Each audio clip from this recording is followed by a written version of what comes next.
A $40 million development deal was about to close on a white linen tablecloth at the Torrance Club, and the only person in the room who noticed the trap buried inside it was the woman refilling the coffee urn.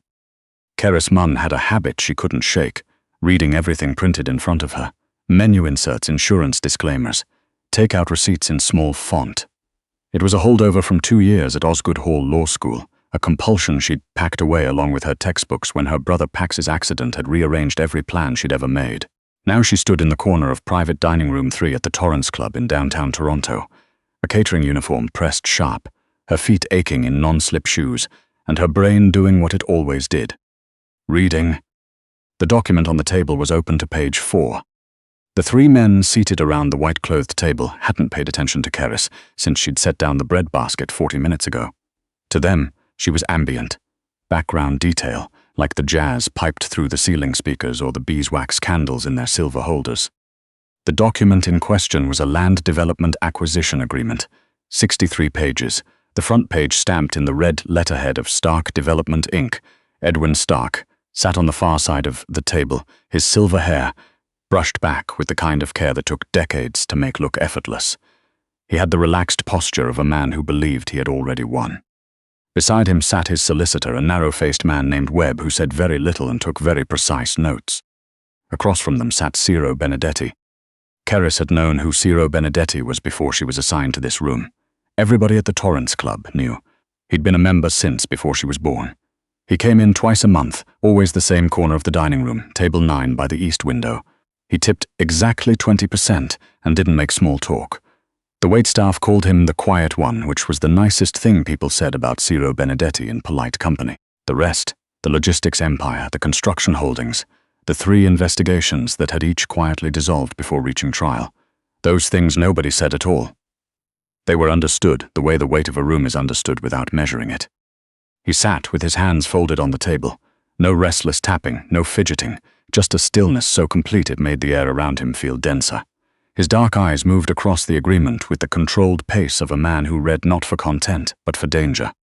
Section 11 is the sticking point, Stark was saying, leaning across the table to tap the page with one manicured finger. The remediation language is standard. My legal team pulled it directly from the Ontario Environmental Protection Act, boilerplate. Ciro didn't a page. Keris moved toward the credenza to collect the coffee urn, keeping her eyes down, her steps quiet. She'd learned to move through rooms like this the way water moved through pipes, present, essential, invisible. She began pouring Stark's coffee first. The urn was heavy, and she angled it carefully, her gaze drifting by reflex to the open agreement beside his elbow. The first time she read the clause, she thought she'd misread it. She read it again. Her pour slowed by a quarter second. Nobody noticed. Section 7, subsection C. Environmental compliance indemnification and contingent liability absorption. It was buried between a standard force majeure clause and a boilerplate non-disclosure provision. The language was dense, deliberately so, the kind of legal prose that caused exhausted eyes to skip ahead. But the clause didn't say what Stark had claimed it said. It didn't protect Benedetti Group from environmental liability. It transferred liability to them. Under this phrasing, if any of Stark Development's active properties, including a portfolio of 17 sites across the GTA, were found to have legacy soil contamination, Benedetti Group would absorb both the remediation costs and the regulatory penalties, not as a partner, as the primary responsible party. And the mechanism triggering that transfer, a single written notice from Stark's holding company, deliverable at any time within the next 10 years. But Keris's stomach dropped hardest when she reached the security interest clause attached to subsection C. If Benedetti Group was forced to absorb a liability exceeding $8 million, the agreement granted Stark Development a first priority lien on Benedetti Group's Harbourfront Tower project, 42 floors of premium lakefront real estate, currently valued at north of $300 million. Stark could manufacture an environmental violation on one of his own sites, trigger the clause, bankrupt the indemnification, and walk away with controlling interest in Benedetti's most valuable asset. It was a heist written in legal Latin. Keris moved silently to Ciro Benedetti's side of the table to fill his cup. Her hand was steady, her breathing was not. Ciro reached for his pen. It was a heavy gunmetal affair, the kind of pen that felt like a decision. He uncapped it. Keris set the urn down on its tray. She should have walked out. The professional thing, the self-preserving thing, was to carry her tray back to the service station and let 3 powerful men sort out their own arrangements. The world turned on decisions like this all the time. She was 27 years old, 1 semester short of a law degree she couldn't finish, and she was holding a coffee urn in a private dining room. Her opinion was not part of this evening's proceedings. Ciro's pen touched the signature line. Mr. Benedetti. Her voice came out quiet and precise, the way it did when she was trying very hard to hold it steady. Subsection C isn't what he said it is. The room stopped. The jazz kept playing, distant and unaware. But the 3 men at the table went very still, as if the air had suddenly thickened into something they had to push through just to breathe. Stark's face moved first, a sharp, performative laugh. "Excuse me?" He looked at her the way people look at objects that have begun speaking without permission. "Who is this?" "She is the woman who just poured your coffee," Ciro said. He had not moved, his pen was still touching the paper. His eyes were on Keris. They were a dark, unhurried grey, and right now they held something she couldn't name, not quite anger, not quite curiosity. Something that lived between the two. "You said something about subsection C." Stark pushed back from the table. "Ciro, this is completely—" "Edwin." Ciro's voice was barely above a conversational tone. It still closed every other sound in the room. "I haven't asked for your input yet." Stark pressed his lips shut. Webb put down his pen. Ciro looked at Keris. "Come here." Her feet moved before she'd fully decided to let them. She set the urn on the credenza and walked to the edge of the table. Her hands were cold. She pressed them flat against her thighs. "Show me what you mean," Ciro said. He turned the agreement and slid it to the edge of the table in front of her. Keris leaned in. She pointed to the dense paragraph just below the midpoint of page 7. Her finger was steady now. There was something about the text itself that settled her. Once she was in the law, her nerves had somewhere to go. "Section 7, subsection C," she said. He described this as a standard environmental compliance indemnification. It isn't. The direction of liability is reversed. If any of Stark Development's properties are cited for contamination violations, the costs transfer to Benedetti Group as primary responsible party. The trigger is entirely in his control. A written notice from his holding company, no external verification required. She moved her finger lower. "And this security interest provision. If the transferred liability exceeds $8 million, Stark Development acquires a first priority lien on your harborfront tower." Silence. "He's not protecting you from environmental risk," Keris said, and her voice came out very quiet. "He's using environmental law to manufacture a reason to take your building." Stark was on his feet, his chair scraping back hard. "This is absurd. She's a server. Webb, tell him." "Edwin." Ciro still hadn't raised his voice. The single word was a door closing. He picked up the agreement and read subsection C, not skimming, reading. His jaw was set and his breathing perfectly controlled, and the only thing that changed in his face was a slight, precise tightening around his eyes that made Stark take one involuntary step backward. Ciro set the agreement down. "Read it," he said to Webb, pushing the document across the table, specifically subsection C. Webb picked it up. He read. As he read, the color drained from his face in a slow, awful tide. Ed Webb said quietly, "I didn't draft this language." Stark's composure fractured. Not all at once. It crumbled in stages like a building settling into a sinkhole. The confidence first, then the composure, then the careful social warmth he'd maintained across 40 minutes of expensive dinner. What was left underneath was something ugly and afraid. "It's Ciro, you know me. 15 years. "Brandt," Ciro said without looking away from the document. A door at the back of the room opened. Keris hadn't noticed anyone posted there. A large man in a dark suit stepped in, moving with the patient, economical stillness of someone accustomed to waiting in rooms. He didn't say anything. He didn't need to. Stark looked at Brandt, then at Ciro, then at the unsigned agreement on the table. "Show Mr. Stark and Mr. Webb out," Ciro said, "through the service exit." Brandt crossed the room. He didn't touch Stark. He simply positioned himself with the specific geometry of a man who had made it clear that leaving was the only option. Stark smoothed the front of his jacket, picked up his briefcase, and walked out without looking at anyone. Webb followed, documentless, his neat stack of notes left behind on the tablecloth. The door closed. Keris stood by the table and did not allow herself to run, though every instinct she had was leaning hard in that direction. Ciro set down his pen. He looked at her with the unhurried attention of a man who had spent decades assessing situations and was not particularly impressed by urgency. "Sit down," he said, and gestured to the chair Webb had vacated. "I should get back to. I own the club." Keris sat. Ciro poured himself a glass of water from the carafe on the table.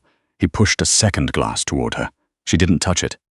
"You knew what subsection C meant," he said, "not a question." "I studied contract law at Osgood. I didn't finish." "Why not?" The question was direct enough that deflection felt ridiculous. "My brother was in a car accident, traumatic brain injury. Long-term rehabilitation. I couldn't cover his care and tuition at the same time." Something shifted in Ciro Benedetti's expression. Not sympathy exactly. She had the sense he didn't reach for sympathy easily. Something more like recognition, the acknowledgement of a specific kind of loss. "How much does his care cost?" he asked. Keris went still. "That isn't." "I'm going to compensate you for what you did tonight," he said, in the tone of someone stating a policy rather than offering a gift. "You stopped me from signing away a $300 million asset. What does your brother's care cost?" The number sat in her chest like a stone she carried everywhere. She said it the way she always said it, quietly, so it couldn't gather too much weight in the air. $62,000 per year. Minimum. For as long as he needs intensive therapy. Ciro opened the inner pocket of his jacket. He took out a checkbook. Actual paper, not a phone, which struck her as the most deliberate anachronism she'd ever seen, and uncapped his pen. "Don't," Keris said. The word came out sharper than she intended. Ciro paused. "You don't have to do this," she said. "I was doing my job. I happened to notice something. You don't owe me anything." Ciro looked at her for a long moment. "A person who notices something dangerous and says nothing owns a portion of what happens next," he said. "You noticed. You spoke. The transaction is incomplete until I settle it," he began writing. "I also don't believe in half measures." He tore the check free and slid it across the table. It stopped inches from her hands. Keris looked down. The number had 2 extra zeros on the end of what she'd said. "Pay your brother's care for the next 3 years," Ciro said. "Keep the remainder for tuition. A legal mind that reads upside-down subsections in a private dining room belongs somewhere more useful than a service corridor." He stood, buttoning his jacket. The meeting was over. "Finish your degree, Keris Munn." She didn't ask how he knew her full name. He had just demonstrated, fairly comprehensively, that he paid attention to details other people missed. He walked to the door, then paused with his hand on the frame. When he looked back at her, the assessment in his eyes had settled into something colder and more specific. "When you pass the bar," he said, "I'll expect to hear from you." He left. Keris sat alone at the table in private dining room 3, the check in her hand, and for a long time she didn't move. Outside the tall windows, Toronto glittered in the November dark, steady and indifferent. She thought about Pax, about the rehabilitation center in North York, where he was slowly relearning how to hold a conversation for longer than 3 minutes. About the way her mother had stopped asking about Keris's degree because the asking had started to feel cruel. She folded the check once and put it in her apron pocket. Then she stood, collected the remaining dishes, and carried them back to the kitchen. The next 2 years were the quietest kind of hard, the kind that didn't announce itself in emergencies but settled into the daily rhythm of her life like a Canadian winter, ever present, something to move through rather than resist. Keris returned to Osgood. She deferred the club job, picked up contract review work at a small firm on Adelaide Street to cover her rent, and rebuilt her academic footing one course at a time. She told her mother a family assistance grant had come through. Her mother didn't press the point. People drowning didn't demand receipts from the person pulling them out.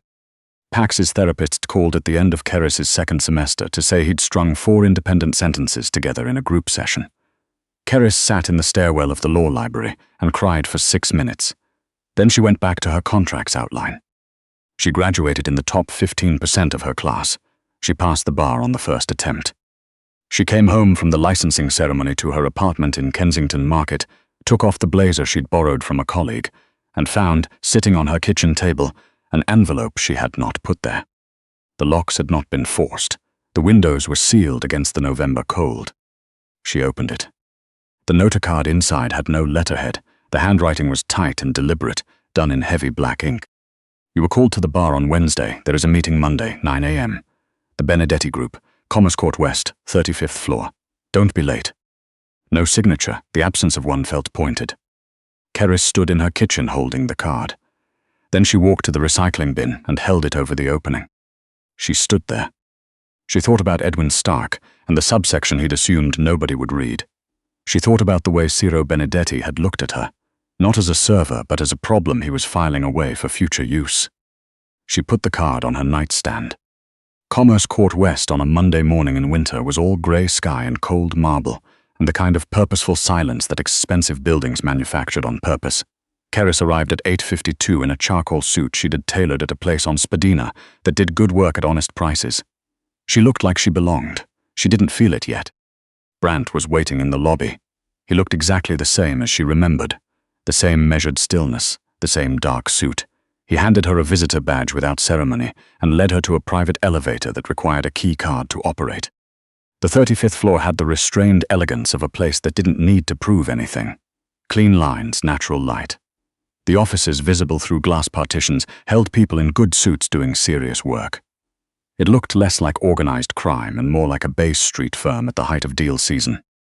Ciro Benedetti's office occupied the corner, floor-to-ceiling glass on two sides, Lake Ontario visible as a flat grey line against the horizon. He was reading a document when she entered. He didn't look up immediately, which she understood now was not rudeness, but a statement about what commanded his attention. 8:52, he said. You said 9. I said don't be late. He looked up. You're 7 minutes early, different things. He was the same, older perhaps, in the particular way that deliberate men aged, more settled in their own gravity. He gestured to the chairs across from his desk. Keris sat, briefcase on the floor. You graduated well, he said, closing his file. I had someone pull your academic record. 3rd in contracts law, 1st in environmental regulation. He paused. The environmental regulation is what interests me. I assumed it might. The ghost of a smile moved across his face. I needed general counsel. My previous one retired 3 months ago. The firm I brought in as interim has already made 2 errors I don't have patience for. He stood, moving to the window outside. The city looked small and workable from this height. I need someone who reads the things other people assume are boilerplate. Someone who catches what isn't meant to be caught. I know what you're asking me to do, Keris said. Not just contract review. He agreed, turning not just contract review. She held his gaze. There's a line I won't cross. I'll find legal solutions. I'll use every tool the law gives me. But I won't fabricate evidence, and I won't obstruct a legitimate investigation. He studied her. Those constraints are acceptable. I'll need them in writing. A real smile this time, brief and contained. He crossed the room and sat back at his desk. He pulled a thin folder from his drawer and slid it toward her. I anticipated that. She opened it. An employment contract, clean and detailed, with a scope of counsel clause that aligned precisely with what she'd just said. Either he'd had it drafted before this morning's meeting, which meant he'd been certain she'd come, or he'd had it drafted the night she'd warned him about Edwin Stark and had been waiting 2 years to use it. She suspected the latter. The retainer? She asked. Page 3. She turned to page 3. She kept her expression neutral, though it took more effort than she'd expected. Your brother's care, he added, without looking up from the document he'd returned to reading. Full coverage indefinitely. It's in the addendum. Keris looked at him. He looked back, steady and unsurprised. I gave you something 2 years ago because you earned it. This is a different arrangement. I'm asking you for something now, and you deserve to be compensated fully for what that will cost you. She read the addendum. She picked up the pen from his desk and signed. The first 6 months were an education in a different kind of law. Not the theoretical architecture of Osgood's classrooms, but the live, structural, breathing thing that held an empire together. Keris worked long hours. She reviewed offshore holding structures, shipping manifests, municipal development filings, partnership agreements with foreign logistics companies. She found 3 errors the previous council had missed. She fixed them quietly and didn't make a presentation of it. What she also learned, gradually and without anyone explaining it to her, was where the clean edges of the Benedetti Group's business ended and where the darker parts began. She didn't look directly at those edges. She learned to work in the architecture of the clean parts in a way that left the other parts alone. Walled off, unreachable, protected not by concealment, but by legitimate structure. It wasn't something she was comfortable with. It was something she had chosen with eyes open, for reasons she didn't need to justify to anyone but herself. And then on a Thursday in March, she found the anomaly.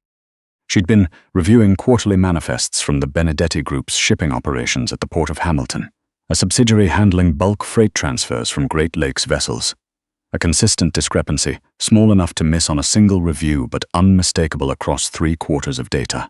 Cargo weight declarations on a rotating set of containers were running 4% below their actual loaded weight.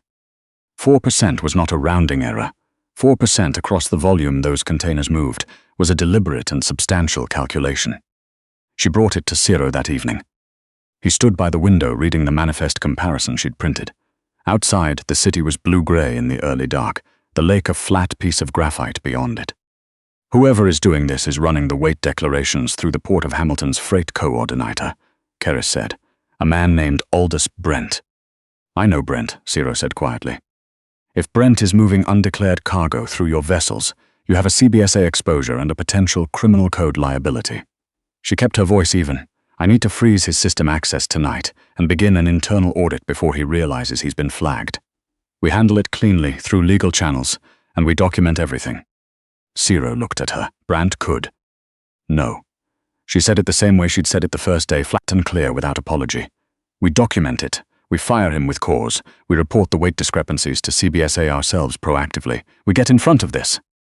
A pause. That exposes the operation to scrutiny. A covered-up fraud exposes it to far worse. She met his eyes. Let me build you the wall, Ciro. That's what you brought me here to do. He held her gaze for a long moment, then nodded once. She worked through the night. By morning, Aldous Brent's system access had been suspended, a forensic audit of the Hamilton manifests was underway, and Keris had drafted a voluntary disclosure report for the Canada Border Services Agency. A preemptive, thoroughly documented account of the weight discrepancy discovery, with the Benedetti Group positioned clearly as the party who found it and reported it. She set the filing on Ciro's desk at 7:14 a.m. He read it without speaking. When he finished, he looked up at her. She was standing in yesterday's suit with her hair in a knot and a cold coffee she hadn't touched. You've been here all night, he said. The filing window for voluntary disclosure closes at 9. He held the document for a moment, then he picked up his pen and signed the authorization. File it. She took it. At the door, she paused. Ciro, she turned back. Brent didn't come up with this alone. The weight falsification pattern is too technically precise. Someone outside the organization gave him the method. The expression in his eyes shifted into a colder register. Who? Give me 18 hours. The method traced back through a nested chain of shell companies registered in Delaware and routed through a nominee director in Markham to a freight consulting company called Ardent Meridian. Ardent Meridian had been engaged by the Benedetti Group's primary competitor in the Great Lakes corridor, a man named Sven Gallard, whose publicly traded logistics company had been quietly, methodically bleeding market share from Benedetti's Hamilton operations for 2 years. Gallard hadn't been trying to steal from the Benedetti Group. He'd been positioning them to look like they were stealing from themselves. A CBSA investigation triggered by an anonymous tip would have seized the vessels, frozen the operating accounts, and handed Gallard an uncontested position in the market. Except that Keris had found it first. She presented the full chain of evidence to Ciro at noon. He listened without interrupting, which she'd learned was the highest compliment his attention could offer. When she finished, the office was quiet. Gallard, Ciro said, the name low and measured. We have full documentation, Keris said. His Ardent Meridian Shell Company is in breach of the Federal Competition Act, specifically the provisions against market manipulation by deception. The RCMP's Commercial Crime Unit will have jurisdiction. She paused. I'd like to refer the matter directly. Ciro looked at her. You want to involve the RCMP? I want to end this through a process that holds up in court and doesn't hand Gallard a narrative to build a civil suit around. She held his gaze. You trust me to read the fine print. Trust me to read this. Another pause, longer this time. File the referral, he said. Sven Gallard was charged with deceptive commercial practices 8 weeks later. His Ardent Meridian network was dismantled. Aldous Brent accepted a plea arrangement with the Crown. The Benedetti Group's voluntary CBSA disclosure was treated exactly as Keris had predicted, as evidence of cooperative good faith from a defrauded operator. No charges, no seizures, no investigation. It was a Thursday evening in late May when Ciro came into her office unannounced. She was reviewing a municipal zoning application for a new warehouse project north of the city, her desk covered in the familiar archaeology of a complex legal file. He sat in the chair across from her. He didn't often sit. The gala matter closed today, he said. I saw the notice. You turned what was meant to be a controlled detonation into a referral that landed him with a federal charge. He looked at her steadily. How long had you been working in this direction before you brought it to me? 12 hours, she said. I needed the full chain before I came to you. Partial information is worse than none. Ciro was quiet for a moment. Outside, the May evening had gone the warm amber of the sun dropping behind the buildings. The lake was pink along the horizon. "You're not the same person who stood in private dining room 3 holding a coffee urn," he said. "No," she agreed, "but she's the reason I'm here." Something shifted in his expression, not dramatically, not in any way another person would necessarily have noticed. But Keris had been reading him across 8 months of close work, and she noticed. "I want to restructure your role," he said. "Not as counsel. Formal equity stake, full access to operational strategy, joint signing authority on major transactions." Keris set her pen down. "That's a significant offer," she said carefully. "It's an accurate one," he held her gaze. "The company runs better when you're in it. That's worth compensating correctly." The room was quiet. The amber light stretched across the floor between them. She thought about the night she'd stood in a private dining room and done something reckless and honest at the same time.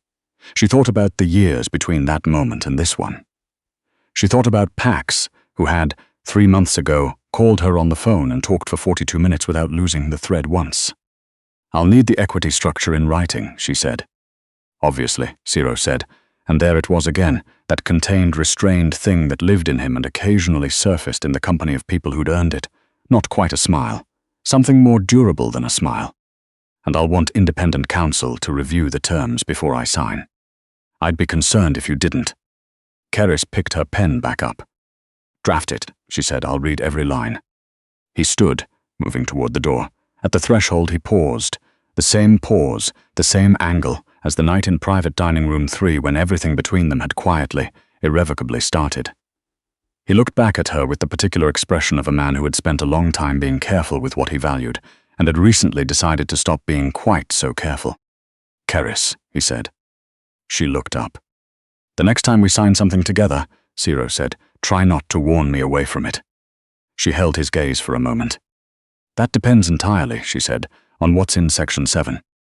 He left, the door closed quietly behind him. Keris looked down at the zoning application on her desk. The evening light had gone gold across the pages, softening the dense columns of legal text into something almost warm. She thought about the first contract she'd ever stopped, the one she'd interrupted with a trembling voice, and nothing but the precise, unruly instinct that a person owed the truth to whoever was about to get hurt by its absence. She thought about all the contracts since, the ones she'd drafted, the ones she'd defended, the ones she'd quietly dismantled before anyone got hurt. She picked up her pen. Outside, Lake Ontario had gone dark, and the city lights had come on patient, particular, enduring, the way things do when they have decided to stay.